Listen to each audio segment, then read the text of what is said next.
Hello friends, কেমন আছো তোমরা সবাই? একটা নতুন দিনে নতুন ভিডিও নিয়ে তোমাদের সামনে হাজির। সকাল সকাল তাড়াতাড়ি করে রেডি হয়ে গেছিলাম বিয়ে বাড়ি যাবো বলে। এই ছিল আমার গায়ে হলুদের লুক। তাড়াতাড়ি করে অনলাইন বাইক বুকিং করে চলে গেছিলাম ভেন্যুতে। ওখানে গিয়ে মুটকির সাথে দেখা হয়ে গেল, তার সাথে ছিল তার বড়।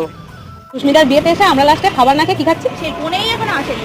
ওই জন্য আমরা দোকান থেকে কিনে আমরা খাচ্ছি, কি বলে, ডিম টোস্ট, তিনজনে মিলে। এই সব কিছুর জন্য দায়ী কে? সুস্মিতা। এখানে কোণের আসতে একটুখানি লেট হয়ে গেছিল বলে আমরা একটু আমাদের দোকানে গিয়ে ডিম টোস্ট খেয়ে নিয়েছিলাম। তারপরে কোণে ফাইনালি এসে উপস্থিত হওয়ার পর একটু জলখাবার খেয়ে নিয়ে তারপরে ওর সাথে একটুখানি ফটোশুটের জন্য গেছিলাম। ফটোশুট হচ্ছে আর আমরা সাইডে দাঁড়িয়ে কি করছিলাম দেখো। কি বাহ, কি মজা মুটকে। আমাদের তিনজনের বন্ধুত্ব কিন্তু সেই স্কুল লাইফ থেকে। তো প্রথমে আমার বিয়ে হয়েছিল, তারপরে মেঘার, তারপরে এখন সুস্মিতারও হয়ে যাবে। তো আমাদের কিন্তু একটা ট্যাগলাইন রয়েছে আমাদের গ্রুপটা, সেটা হলো উই আর থ্রি মাঙ্কিস। তো যাই হোক, ওর বিয়ে সমস্ত ডিটেলস ভিডিও তোমাদের সাথে শেয়ার করবো। এই ভিডিওটা কেমন লাগলো অবশ্যই জানিও। চলো দেখা হবে পরে, টাটা।